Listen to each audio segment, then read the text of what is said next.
You squeeze the water balloon here, it goes there. You squeeze it there, it goes there. I mean, it's never going to happen.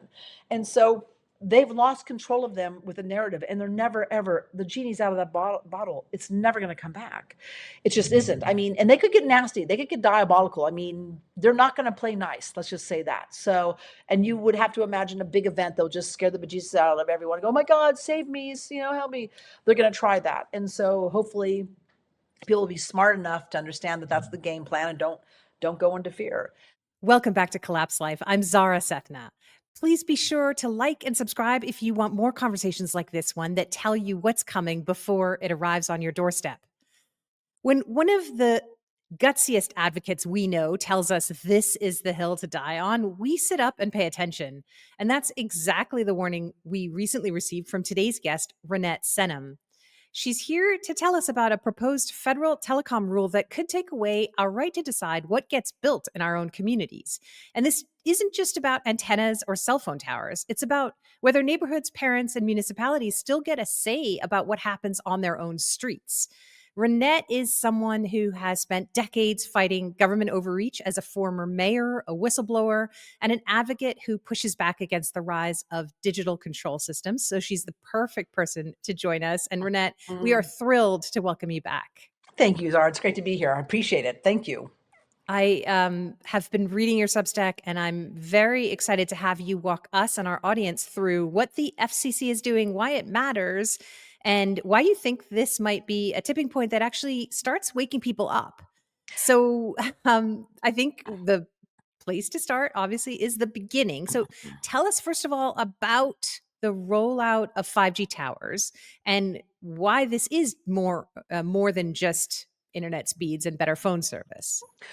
Well, over the years, we have been promised broadband. In fact, even the bills that we pay, the ratepayers rate, that has a little tiny tax on it, essentially a fee, and that's been going towards all of these telecoms to give us broadband. It's all about equality and accessibility and business and rural areas, farms, it doesn't matter. And however, they've been giving us the broadband, and instead of actually giving us, broadband to each home or business, we get broadband so far, the backbone, and then it's cell service essentially. So for many, many years, on different occasions, I have fought certain legislation, for instance, here in California, where it's just like this massive 5G deployment. And now we're all familiar with 1G all the way through 4G. And we think 5G is just more of the same, but it's not. So the difference between 5G is it's called the millimeter wave. And what that means is a shorter wave. It doesn't go as far. It gets interrupted by leaves and trees and buildings and walls and things like that. But what happened was a few years ago, the FCC opened up more of the frequency bandwidth. You have all these little bandwidths, and each one basically is auctioned off by the FCC. So, broadcasters and telecoms can take up that band. And so, interestingly enough, some of this bandwidth is actually military grade and has been used in war in the Middle East, especially. Okay. And it's something that should not be whatsoever out in the public domain at all, but it is. And you have to ask yourself, well, why would a telecom want to have some kind of weaponized frequency? And we know it can be weaponized. It's been weaponized in war. In fact, in 1991, it was a very famous article about how they were able to put the voice of Allah into soldiers' heads and farmers and ranchers in Iraq, and got them to actually put down their weapons and put up their arms and I remember that. exactly, and offer themselves up. And so they were able to do this. I also know from somebody who worked in the military. She was a U.S. Air Force flight surgeon. She said, "Oh yeah, we used to fly over the farms and the ranch lands and the hills, and we'd shoot down a millimeter wave, and we'd actually scramble their brains, and they would just literally just drop dead. And then the guys would come over by land, the soldiers, and they just shoot anybody who's moving, just in case." And I'd asked, I said, "Well, horrific, and what is that experience for the person on the ground?" Because, well, it just sounds like loud, static, and then they're done, they're toast. And so these are real serious stories. And now we have the FCC who's given this to the telecoms, and the telecoms ultimately are an extension of the military industrial complex. If anyone's thinking differently, they present themselves as, oh, we want to give you good cell service. They're part of the military industrial complex. So nonetheless, in the past, I have fought certain bills with other advocates here in California, like SB 649 in 2017, which was to fight this just blanket rollout of 5G millimeter waves and antennas. And so what happens though in the political world is that you have legislation, you fight, you win, they bring it back the next year, you fight it again, you win, and you do this a few times over. And then finally, after a while, you get tired, or you think, haven't I already fought this bill one time before or three times before, until they just exhaust you and tire you. Well, what's happened over the years is that communities are learning about radio frequency injuries. And even though the FCC has deemed that you cannot bring up health impacts of radio frequencies, which is absolutely diabolical, and you can't, otherwise they'll sue you. We know it can do great damage. We know that's why the pollinators are, the population is reducing, and there's, more and more health impacts going on that are all very much attributed to this exposure. And so ultimately what happened is that the FCC has been seeing, and the telecoms are realizing that we're actually winning some of these battles, and it's hard to win a battle once a cell tower is up. It's much easier to fight it beforehand. And generally, the best argument you have is to prove what's called a gap in service. So the telecoms can't be duplicative. They can't have layers and layers and layers of service, in one area. If they can give you service, then that's it. You can tell them to, pack their bags. So because people are getting better, because communities are being educated and they're learning how to arm themselves and they know how to fight back, and we're all kind of getting networked to teach each other, what's happened now is the FCC, which is a captured agency. It is nothing but industry insiders through and through. They generally have 5 commissioners. They only have 2 right now. And Trump is the one who appoints them, and they have to be approved by the Senate. So 2 are seated commissioners. 1 has been appointed. Now, we had the government shut down, and I was saying last week, government shut down, and until it reopens, they won't have the Senate confirmation hearings. Well, now it's open. So what happened is that myself and some others, Johanna Finney, who's a dear friend of mine, and we've been on the front lines for a long time, and we've helped write the Telecom bill for Nevada City. We're in the middle of writing it for Nevada County, California, our county. And we had hired Children's Health Defense National to bring them on to assist us in just what's the latest developments in the ordinances, because I haven't been up on it like I used to. Mm-hmm. And so we hired them, and I interviewed, her name is Miriam Eckensfels, and also Scott McCullough, who is a very seasoned telecom attorney, very well known. And they said, you're not going to believe this, but the FCC wants to do these rule changes. And what they're going to do, and they intend on doing, is eviscerating and destroying all local control, where basically the telecoms can put the antennas wherever they want, however they want. And the little tiny semblance of control and say that communities have, like gap in service, setbacks, ensuring, protection from fire, engineering specs, placement like near churches or parks or schools, all those, just a few things that we have, height, you're not going to have any longer. No more say. Not only no more say, but you're not going to even be notified. You're not going to be notified. There's not going to be an application process. There's not going to be public comment, environmental, anything, historical, cultural sites. They don't care. Does not matter. I mean, if they want to, put an antenna on the Lincoln Memorial, they could do it the way this is going. And so essentially, their new rules would say that cities and counties have no say over decisions about any of this, and that communities can't protest. They just lose control completely over 100%. So not only is this a corporate coup as far as like some kind of industry coming in here and saying, okay, that right of way, because the public right of way, the ROW is what it's called, that belongs to the people.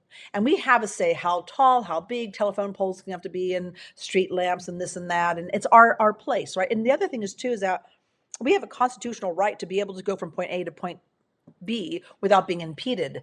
Well, when you have antennas all over the place, there are people who are definitely very sensitive and allergic to the radio frequencies. I'm a person who's very sensitive. That would impede them. Some people cannot go down. Some people can't go into our town, Nevada City, because there's smart meters all along the sidewalks, and they can't go down there. And so there's all these different things going on. So basically what they're saying is that all your local control, local jurisdiction, any say as a local government, whether city or county, you have no more say. But what this also does is this opens up a Pandora's box for industry to completely rural over all communities, all cities and towns, does not matter. It's literally destroying local government as we know it. It is setting a precedent that is so dangerous and basically says, okay, industry, you now can do whatever you want in any town, any city, however you want to, because the FCC is opening this Pandora's box. So now what's quite amazing is that I blew the horn last week when I had known about this, but I was kind of waiting for CHD to kind of launch, like, okay, this is, let's go public now. And so I said, folks, this is the hill to die on, because what people don't realize, and like when I was mayor of Nevada City in 2020 and COVID struck, we had our stay-at-home orders. I supported the first 2 weeks until we got a handle on what was going on. And I said anything beyond that, I would not support. And of course it continued. And during this time, I was like, well, we're here behind closed doors, like what's going on in the middle of the night? So I would just randomly every now and then start jumping in my car, 12, 3, 2, midnight, whatever, and drive around my pajamas to see if anything was weird going on. And sure enough, between 3 and 5:30, I began to see these utility trucks coming in. And I'd watch them go from power pole to power pole and extend this broadband for like 2.5 hours, which is not very cost effective, by the way. And I'm like, what are they doing? And then you see this like huge coil just sit there. So you see it kind of growing, but you never see the workers, but you'll see a big coil. And then the next day it'll be there, and the next day it'll be there, but you don't ever see the workers. So I called Daphna Talkover of Children's Health Defense and say, Daphna, this is happening. And we're also hearing in schools all over Northern California where these crews are coming in saying, oh, we're doing the HVAC system, and they're actually putting in a cable, and it looks like they're installing 5G into the schools. Wow. And when I told her that, as well as the utility trucks that are coming in, which have now been verified, not only in my own community, by people I know saying, yeah, I saw the same thing. And they always disappeared by 5:30. So the little tiny rush hour we had then during the lockdowns, these trucks would be gone. And they're all parked in the local Gold Miners Inn in Grass Valley. So this was confirmed. And when I told Daphna says, Reinette, it's not just happening in your area, it's happening all across the country. Then I began to interview people right afterward when the lockdown had stopped and we had masks and they're trying to push the vaccines on us. I started interviewing people because it was very, very quiet out there in the summer of 2020. I was like, where is everybody? And I talked to people from Ireland to Israel to Australia. It did not matter. Same thing. Everyone came out of the stay-at-home orders, and there were antennas everywhere. Big, huge towers, antennas everywhere. So I know, as a former elected official, and I think a lot of us would understand this, that in order for you to roll something like this out, in order to come up with the idea, draw out the plans, do all the hiring, do all the training, purchasing all the products, the supplies and so on, the trucks, right? Coordinating all the logistics, all the hotels and blah, blah, blah, for like this overnight when we all had our stay-at-home orders, for them to like hit the ground running. And they're everywhere around the world. And they all have hotel rooms. They've all got lodging, and they're all coming out for 2.5 hours every night when you cannot see them. It's like, why would you do this in the middle of the night? Well, because A, why are they not locked down and the rest of us are? Right. And B, what are you doing? Like, what's this extension for? And you could say, oh, it's just to give us, cheap and abundant, internet. And like, right. No. But in the middle of the pandemic, I think there's probably bigger priorities than faster internet. So that would be a red flag for people. Right. And again, it had to have been planned in advance. It had to have been planned. All of it was planned in advance, which tells you that this rollout in conjunction with COVID was all one and the same as one big plan. So last week when I blew my foghorn, I was saying, if you guys, there's this ethereal thing of the digital ID and the social credit score and how we're going to be in this digital prison and what does that mean? And like, it's just like, we think it's out there somewhere. I'm like, it's actually right in front of you. So you might have cables, if you're kind of lucky, buried in the ground, but more than likely you have it stringing from pole to pole. So I walked down and said, you see this pole right here? This is the framework of the digital cage. And all that they need to do now, the telecoms, is they just simply need to add the antennas. But they can't add the antennas like they want to, because they want to have it, well, Scott McCullough said every 750 feet, and we've had it confirmed actually every 400 feet, which is more in line with the millimeter wave. So they want to have a 5G millimeter wave antenna every 400 feet, everywhere. Every community, rural, city, does not matter, farmland, hills, national, state parks, they want it everywhere. So And this will be the skeleton for digital IDs, cashless systems, the whole 100%. digital surveillance grid built off of this system that they're calling 5G access to the internet. Yeah, and they're just like, oh, we just, it's just, it's being equitable, make sure everybody has, really good, service, and that's not what Close it's the about. digital divide. That is the carrot, right? And it's a big lie. It's a big boondoggle, because I have dear friends in Malibu who've now for several years had 5G and antenna right in front of their house, pointed at their home, and we don't have cell service. We don't have cell service. And they're like, we don't understand why. I'm like, because it's not about having cell service at all. Right. It's not about that at all. And so nonetheless, I blew the horn, and it got a lot of traction. People understood. I'm like, this is it, you guys, because there's all these links in a chain, right, of our slavery. They've been one link after another. And I said, all the links are there. And now the one remaining link is attached to the antennas to this whole entire network, the system. Once they do that, that's when they're going to lock you in. Why? And people are like, what do you mean by digital prisons? Like, basically, everything you do, wherever you go, however you spend your money, whoever you're with, inside, outside of your home, everything you do is tracked, traced, and also that information is collected. And ultimately, the objective is to you pursue exactly what we're seeing in China, which is a total social credit score. Ours will probably be based upon, carbon credits, like, oh, you're spending too much carbon, so you can't drive out of your neighborhood. Oh, sorry, you can't buy that meat anymore.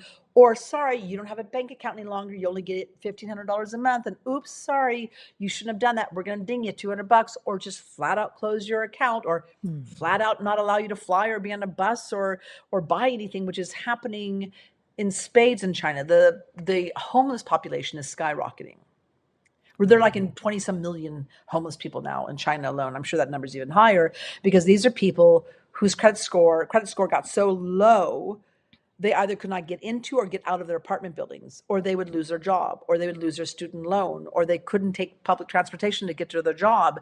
And now they're now sleeping on the streets. My goodness. That's what this is. And you could sit there and say, oh, it's never going to happen. Well, we just saw, Vietnam closed down, Thailand was closed down 82 million bank accounts. Yeah, it was Vietnam. Okay, thank you, Vietnam. Now we have the UK, who just said, oh, you don't have to have a digital ID. Oh, not at all. But when you go to work yesterday, you're now required to sign up for it, or you lose your job. So it's very much like COVID, right? Similar playbook, where we're not forcing you. You don't have to do that. Well, if I want to fly, if I want my job, if I want a bank loan, if I want to go into the store, go to the doctor, go to the supermarket, anything. All that. This is the same thing. So then what happened was, yesterday I got word, didn't see my emails until the afternoon, from two different sources saying, Reinette, you're not going to believe this, but the government just opened. And I think that the legislators were paying it. I know that they pay attention to us, and they pay attention to me. I know the telecoms know who I am, and I know they're paying attention to our telecom ordinance, because I saw in the FCC regulation some pieces that we had put into the telecom that I've never seen anywhere in the country. Interesting. And it was in their rule changes. And I was like, that is fascinating, because that doesn't exist anywhere. And so they're obviously paying attention. So interestingly enough, I found out that this morning, as it happened, our congressional members have decided that they were going to dust off a 2023 series of bills, essentially 28 bills, that was going to do exactly, plus more, what the FCC was saying they want as far as the rule changes.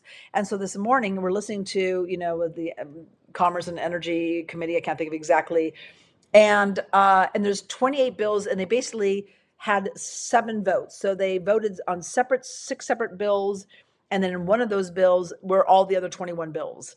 And it uses public right of way. It uses the rails. I mean, like the railways. They don't want their railways to be torn up, and so they're against this.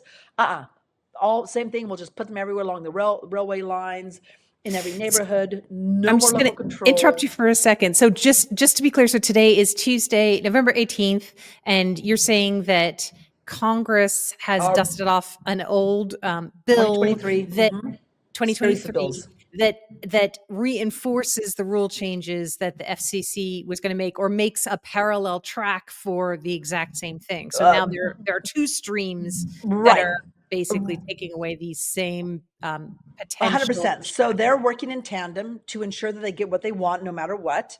They probably realize that we might be able to, pressure the FCC. And, they're ultimately be three voting members and maybe we could target them. But they brush this thing off. I'm like, well, that speaks volumes that the government has been shut down for all this time, historical shutdown. And the first thing they do out the gate, without people even realizing, A, the government reopened, and B, they were having this, this markup, as they're calling it. That was the first thing they did out the gate. The first thing, which speaks volumes. And so, a lot of these folks, when you look at the chair and so on, and everyone on the committee, they've all taken big money from telecoms. Big money. They've also taken money from APAC as well. So a lot of the military industrial complex too is also connected to Mossad and Israel as well. And I also think that there's a lot of pressure right now to really surveil Americans and to track them, because right now, the tail that's wagging the dog, which is Israel, who's controlling our congressmen. I mean, like all but 10% have APAC handlers and have received APAC funds. So that's part of it. They kind of work in tandem, together. And so I think there's a bit of that too. I think they want to really suppress us going out there, having freedom, doing as we please, as we always have, speaking who we want to speak with, buying what we want to, traveling where we want to. And it's a race to the finish line right now. And I think that, well, my feeling was, I thought this was going to happen in 2 to 3 years, and it started last week. Yeah. And so the move today with Congress doing their little thing with the bill, it's not yet a done deal, right? It still has to go. So it has to go to the Senate, and then has to be signed by Trump. The likelihood is that Trump is going to sign it. The likelihood is the Senate is going to also approve it all, because they're all in bed with the telecom industries, right? This is what they're going to do. And so the trick was this. So one of the things that I was saying was that before we knew the Congress was going to be doing this and bringing this bill back, these bills, was that once the FCC got their third commissioner and they voted on it, it'd be taken to court. And I'd asked Scott McCullough, the attorney, like, hey, when this goes to court, will we get a stay? So at least at that point in time, we have a little breathing room, and the telecoms are going to be rolling out the antennas. And he said, no, unlikely that we're going to get a stay. So come January, if they take this to court, they're going to start rolling it out really, really fast to make your head spin. And they might have a few weeks or a few months, but they're going to do what we saw during COVID. It's going to be like really fast, fast wham, bam. Thank you, ma'am. And so it's really disconcerting. And now that we have this, extra layer, which is Congress. So ultimately, I've been working with some individuals, and they're working on it right now, to use the power of the pen, right? Because the pen is mightier than the sword, and actually hold these folks personally accountable. Because our elected officials are protected to a certain point, but when they're committing crimes or breaking the Constitution, then we have more recourse. And so I'm telling people, like, just hold on. We need to use the power of the pen, put them on notice. No, you don't have our consent, the tacit agreement. You do not have our consent. You cannot do this. And then what you do is you put them on notice, and you give them several opportunities to say, we ask them, so, okay, you're going to force this on this. We're going into a contractual, agreement, essentially. Right. And what people don't realize is contractual law supersedes constitutional law. If you're in a contract, it doesn't matter what the Constitution says. If you're in a contract and you've signed, that contract is good unless something wonky happens. So we're like, oh, okay, you're going to do this to us. Then that means we're going into a contract. If we're going to a contract, then okay, I'll go into the contract with you, but you've got to prove that this, and this does not cause harm. And you need to respond. Well, guess what happens? They don't respond because they can't prove it doesn't have harm, cause any kind of harm, whether it's loss of property value or stopping your egress, or of going down the street, or whatever, all these different kind of things.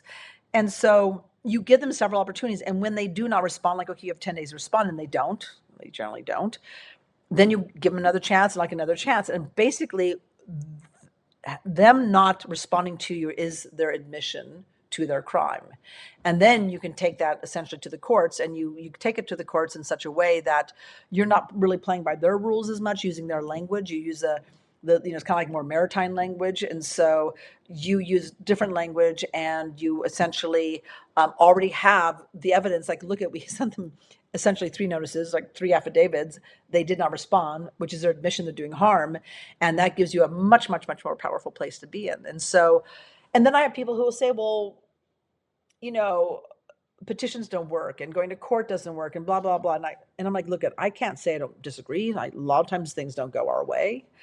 However, if we are to revolt, if we were to not necessarily take to the streets, but like just revolutionize the world as we know it, because we realize that, we have no other choice. I'm like, this is it. You've got to exhaust all of your avenues. You've got to exhaust everything available to you before you actually, whatever, revolutionize your world, revolt, whatever that looks like. Because Yeah. spiritually, mentally, emotionally, and even culturally, if you don't go out there and exhaust every avenue, and then you're ready to, like, fight like a mad cat, you're not going to have public support if you haven't exhausted all those avenues. And if Americans feel, and it's a precarious place to be in, but if Americans feel like they have been painted in a corner, they don't have representation, they don't have say, they're losing property value, they're being assault and battery from invisible radio frequencies, Right. their local government is been, made null and void, that would be probably the point where you would see You'd get the support for the idea. and So the public would rise. Yes. on that front, then, the contractual path that you just described is one. Is there a constitutional path as well in terms of things like due process or property rights, Fourth Amendment, 10th Amendment? All that. I mean, the thing is that it is. I mean, it is. Okay, so what I've learned, and I'm by no means am I an expert in this at all, but I have learned that yes, the pen is mightier than the sword. And what I've learned from, like, there's Cal Washington and Power Movement. There's another gentleman, David Jose. There's some other folks too that I'm working with, and they're assisting me big time. Could not do without them. But essentially, our forefathers, when we wanted to have a redress of our grievances, it was not, you had to go into a court in front of a judge in a building with 4 walls and have maybe a jury if you're lucky, and have a bar attorney represent you. We didn't have bar attorneys back then. All of that, it was literally through pen and paper. It was through correspondence, and very simple. And so that's what we're doing. That's how we're setting this up, is we're taking that. And so today we've got, the whole thing of the birth certificates and your straw man and all this different stuff, and maritime law, and how language tricks us into, kind of being, wards of the state essentially. And so this circumvents this. This takes us back to the original constitutional, foundational rights that we really truly do have. But you need to know the language and how to say it and how to write the notices or the affidavits. And so this is what we're going to be doing. And our objective is to have people do it en masse. So it's not like 1 or 2 people. They can just brush you aside. It's like, hopefully tens of thousands of people say, no, we're done. And, and again, our power is in our numbers. So the more people we can get to do this, and they know there's more eyes on this, right? They're watching. And then once we do roll into court, we have all these affidavits, as well as, oh my gosh, just the constitutional violations everywhere. And we understand that we're not going into the courts under the pretext or construct of maritime law, which is completely rigged against us. We have a fighting chance. Now, people may say, well, are they going to be rolling out the antennas? They might very well start rolling out the antennas. And at that point in time, folks, all I can say is you got to defend yourself. I can't even go further than that. Just, you might have to defend yourself. And because these frequencies, 5G, especially millimeter wave, 3G, 4G was just a general broadcast of frequencies. 5G, millimeter wave, actually literally tags and targets your phone, you as a person, and like follows you around. And they can differentiate, you get this frequency, you get this output of energy, or you whatever. So they can slow cook you, they can fast cook you, they can kill you. We've seen in protests, they have those big drums on the back of military vehicles, and they're trying to just use it as a crowd dispersement, big drum. And what they do is they'll send out a frequency, and everyone will just split because they feel like their skin is burning. That is the millimeter wave. It can affect people whether you have a cell phone in your hand or 100%. not, right? 100%. So They can just target you. the defense is actually taking down the apparatus. Yeah, and so it's we're in dangerous territory and waters for sure. But I also say to folks, this sounds odd, but I've been kind of waiting for this moment, because we get a little lazy and a little passive when life is just too good. When all of a sudden, this stuff is like with COVID is encroaching and it's on your doorstep. You're like, wait, I have no say in the matter. And my Right. local government has no more say or representation whatsoever. And what? I'm in America still. And that's kind of like the point we have to get to in order for Yes. people to wake up. And it's like, wow, we're now there. And I really did think we had like another couple of years. So yeah. And I think it's moving quickly because we're waking up really fast. I think that's also why which means they'll get sloppy, but that means that they're having to move along quicker than they intended, which is also good for us. It Right. makes them They weaker. can make more mistakes when they have less time and they know they have eyes on them. Yeah. Given everything that we've been through and all the infringements and the onslaught, and we were even pushed into taking things into our bodies by mandate. Why is this going to be the one that wakes people up? How do we put it in words that make people understand that this really is the hill to die on? Because for so many people who kind of sleptwalked through so much of what's happened over the last 4 or 5 years, how is this going to be the one that ignites them? Well, I mean, a few different things. One is a lot of people have awakened since COVID, right? They found out the stay-at-home orders, the lockdowns did nothing. The social distancing. Their children have suffered from not being able to go into the school system, and they're still not doing well. Social issues, mental, emotional issues. They have now seen, of course, they all were told it was safe and effective, the shot, and people are dropping dead. People have turbo cancers and all these different kind of, autoimmune diseases and Parkinson's and strokes and heart attacks and 20-year-olds and children. In things we've never ever seen pre-COVID. And so whether people fully want to admit or not, like let's say for instance, if they said we're doing another stay-at-home order and you're all getting shots, they wouldn't. I mean, there's a lot of us who are pushing back. We were not the majority, but there's more than they realize. There'd be a hell of a lot more now today. So you've got that. They're like, no, I don't trust you. And no, I've been there, I've done this already. The other thing is too, is that you only need 3.5% active participation. Like anytime you've ever seen a movement or a civil war or suffrage movement or anything like that, it's only involved 3.5% of the population, like active participation. It's tiny. The rest of the people just kind of sit back and don't do a lot. So we are there and beyond that. The other thing is that they may not be that concerned when all of a sudden, if they're stupidly, and it is stupidly, take their iPhone, like Apple just announced last week that, oh, by the way, we now have available to your digital ID. Right? It may not be a big deal to them until all of a sudden it's no longer volunteer, but in order to go anywhere, do anything, you have to have it. And it's like, let me get this straight. So you want me to have every single piece of vital information about me, from driver's license to banks, my accounts, to how much I'm worth, to my mortgage, to my health records, to my driver's license, to my social security, to my passport, every single piece of identifying information, as well as my money, right? My finances on one little phone. And you don't think that that's a national security risk for all Americans, as far as like it is so hackable? And one fell swoop, which happened to India a few years ago, over 1 billion people in India who have the digital ID got everything about them erased, gone, disappeared, bye-bye, hacked. It's a hacker's dream. In fact, I was saying earlier in another interview, I'm like, I actually, not only do I think it's a hacker's dream, but I feel like it's a setup by the technocrats to force all of our information into this one easy to hack device, and they're the ones who are going to hack it. They're the ones who are going to, why wouldn't they take it? Why wouldn't they take and it? they'll take everything away from you, and then they'll say, okay, we have the solution. We'll give you a monthly stipend. Yeah. You can spend it where we say, on the things that we say, and Yeah. everything will be looked after. You'll own nothing and be happy. 100%. So part of it is that when this digital ID starts getting forced onto people, and all of a sudden they start feeling that squeeze, and they have no other option but to do it. And the digital ID, I mean, it is out there. People are aware of it. In fact, I had a friend who went to the DMV a few weeks ago. She'd gotten the real ID driver's license, which if you have, go back to DMV and say, I don't want it. Even if they still have your biometrics in the system, it's you telling them like, again, you do not have my agreement, my tacit agreement or my consent. So she went and said, I want to go back to a regular ID. And the woman's like, well, why? And she explained all this that I had told you. Because watching the woman says, I think it's really fascinating because, you're the fifth person this week who's come back to the DMV and just asked for a regular ID. And I'm like, That is interesting. so there is a level of awareness, and because of people like you, because of people like me who are just out there and just keep hello, hello, there's an awareness. So I don't think they're going to get the buy-in they really, really want.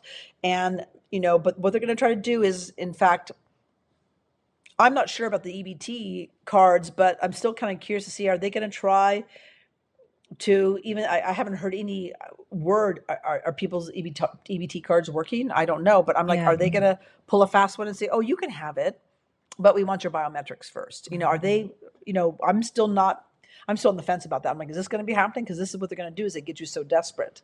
They're Mhm. like, okay, we'll give you this now. You can have it, but you've got to give us this, which is like Right. your everything. So we're there, and it was a fast moving train. So now we're asking people. I have my Substack. It's my own, online publication. Many people know about Substack, and it's Foghorn Express. And I say to people, go back there because I have different categories, and one's called the hill to die on, and this is the hill to die on.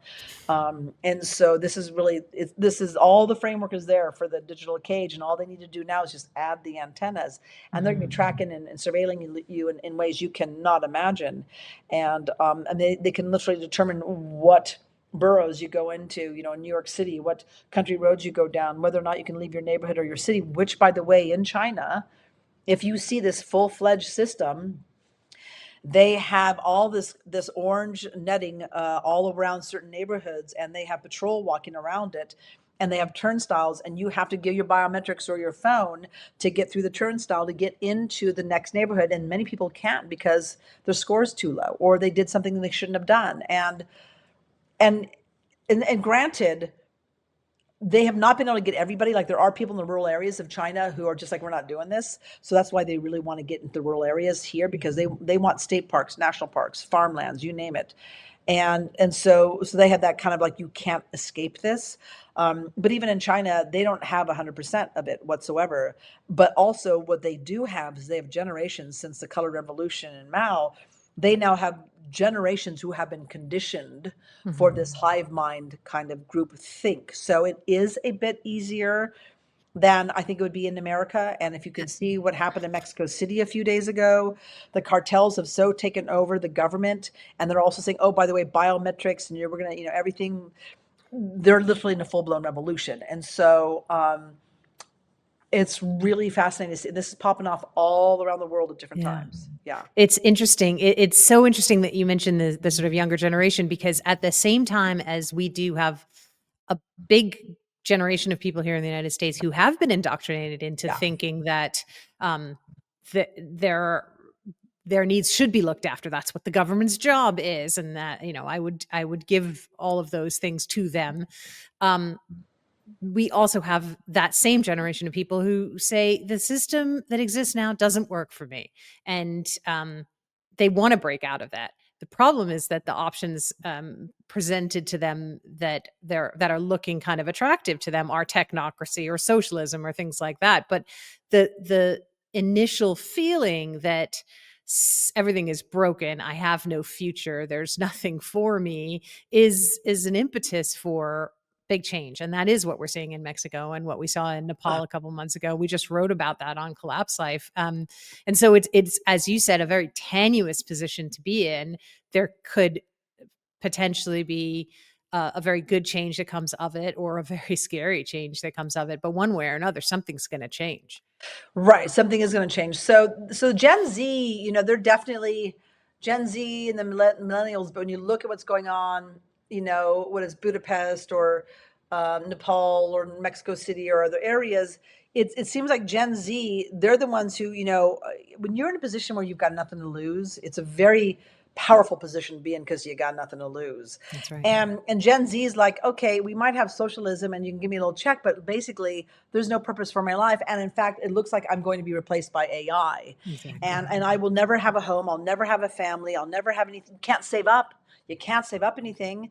That's the system, is you can't save. Like you Mhm. have money that has been, coded essentially in such a way that it expires. And if you Yeah. don't spend it by a certain time, you lose it. So Right. there's no saving. There's no saving for a future. There's no big dreams or saving for a business to start your own business. It's like, no. So when that sinks into Gen Z, and it is sinking into the ones who It are paying is. attention, they're going to be like, are you kidding me? This is the first generation that has less advantages, less of a future, less anything than their parents and their grandparents. And Right. so what we're seeing in all these countries is Gen Z is the spark.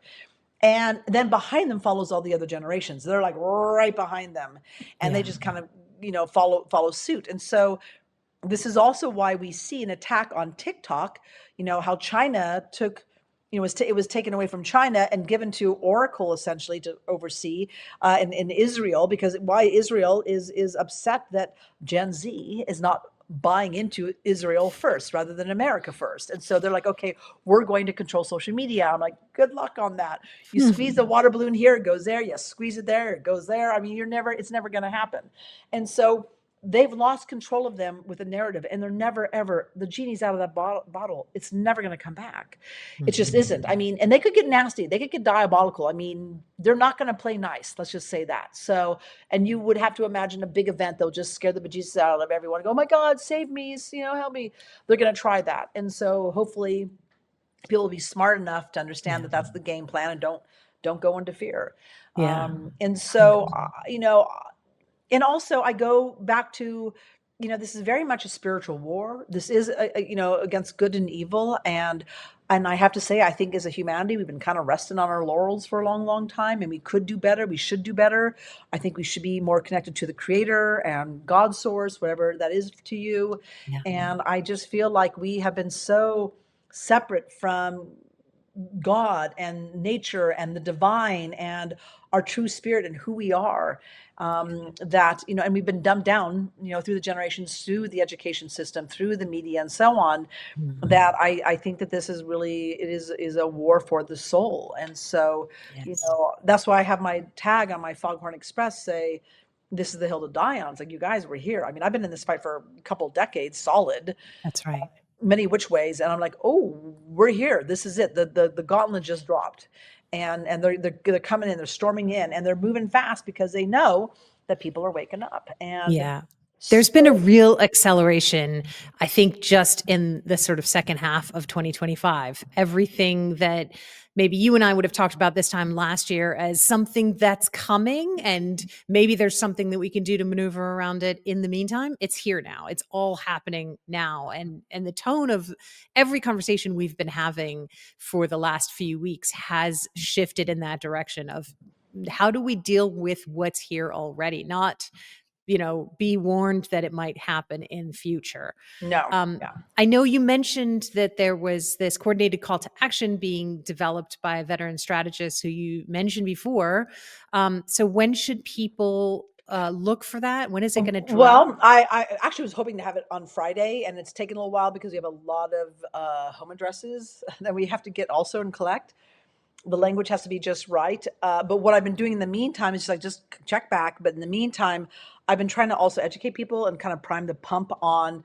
I want you to understand telecom law. I want you to understand what happens when you have an antenna or an actual huge monopole in your neighborhood. So I'm trying to let people know what this really the lay of the land is, and that Yeah. these antennas are essentially the industries, they're staking the flag in the ground, saying this is now our neighborhood, this is our territory, because people don't realize is when they get those contracts with the city or the counties, those contracts are for 25 years, 25 years. And what people don't know is that in the small print, it says basically you can use whatever kind of technology you want. It could be 3G, 4G, 5G, 10G, 20G. We don't care. It could be the weaponized frequencies. We don't care as long as the antenna looks similar to the original antennas. And so that means essentially these telecoms, and again, they are extensions of the military industrial complex who wants to surveil and digitize your whole world. That means that wherever that frequency hits, that's their neighborhood. They own it for 25 years. And if they need to target an individual, they will do it. If they need to spy and surveil and collect data on an individual, they're going to do it. If I mean, I have so many stories of what I've had to deal with here locally, and I have to put up in my Substack some gobsmack stories that I have held on to for like 9 years for the right time to I'm going to share the story with you to tell you how dire this really is. And it's a mind blower. It's a mind blower. And so I've been waiting and waiting, and I'm like, oh my gosh, I'm finally there. It's time to tell the story, to really give, a semblance of like, this is what they can do and are willing to do. And so I let people know that this is not just like a little antenna and they'll take it down in a couple years, or if I don't like it, I'll have it removed. Very rarely are antennas removed ever. And the only time they generally are is if they are like in a schoolyard on a school building and there's a cancer cluster of childhood leukemias and glioblastomas, then because it's bad for the image, they'll take it down. But other than that, unless people are out there like the UK Blade Runners and they're just cutting them down, good luck. And so there has been a race for vertical real estate by the industry, and they don't care if they're duplicative in their service and their range. They don't care if it's like just cooking and cooking and cooking. They just want as many towers everywhere as they can, because basically they own that airspace, right? The waves, but that means they also own, control, spy, surveil, collect, and can destroy if they so choose. And it's hard to believe that, but again, like this one particular story, which I'll be sharing, will really be a perfect example of what I'm talking about. Yeah. This is big. As I said earlier, I think when someone like you says, guys, this is the hill to die on, Yeah, this is the time to pay attention. And so, I'm yeah. really grateful that you've been doing what you're doing, and that you never back down. It's great to have people like you leading the rest of us along. Blown Remind up. people again how they can find out about the information. The best place to find me, I'm on Instagram and Facebook, but really the place that I am really steady on is my Substack, and that is my name, Reinette Senum's Foghorn Express. So Reinette Senum's Foghorn Express.substack.com. If you just go Foghorn Express with Substack, and I also have thefoghornexpress.com. It's an older blog. That's not really, I'm not active. You can find more information about me, but I'm not really active on that. So it is the Foghorn Express, and it's on Substack. Perfect. Yeah. Perfect. Yeah, and come back. I'll keep priming the pump, keep teaching people. We got some geoengineering stuff we're also working on. And my job is to get this out, this document out as soon as possible and say, okay, guys, no matter what, you've got to put this on the public record, and you've got to let them know. There's tens and tens of thousands, if not millions, of people who are saying you don't have our consent. You cannot do this. This is unconstitutional. It's a violation of all of the Bill of Rights, and we have to start there. You can't just sit there and say, oh, my word doesn't matter. My pen to paper doesn't matter. It's like, oh, no. That's part of the foundation. And the good news is, folks, is that we are seeing the rot. The rot is becoming very apparent, and that's why people are waking up. And as scary as it is and unpredictable as it is, you have to address the rot and get rid of it before you can start a new foundation and a new world and a better world. So this is a must. It has to happen. And it's up to us on where we take it from here.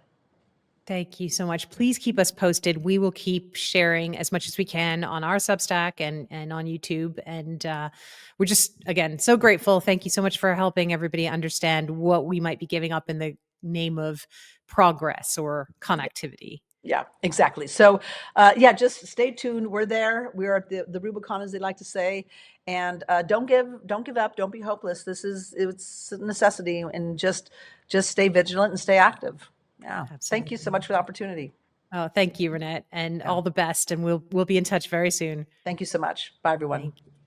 And thank you to our audience for staying with us through another very important conversation. As always, if something in this struck a nerve, please be sure to share it with others and encourage them to subscribe to Collapse Life and to Reinette Senum's Foghorn Express on Substack, and subscribe also on YouTube. If you want to help us keep bringing you important stories like this, the ones that hide behind bureaucracy and under the language of innovation, please consider a paid subscription. That would help us so much. Or you can make a one-time gift on our Buy Me a Coffee page. It doesn't matter. Either way, we are so grateful for your support. We'll be back again soon with another exploration of how our world is changing and what we can still do about it. We hope to see you. And until then, keep your chin up. It's only collapse. See you soon.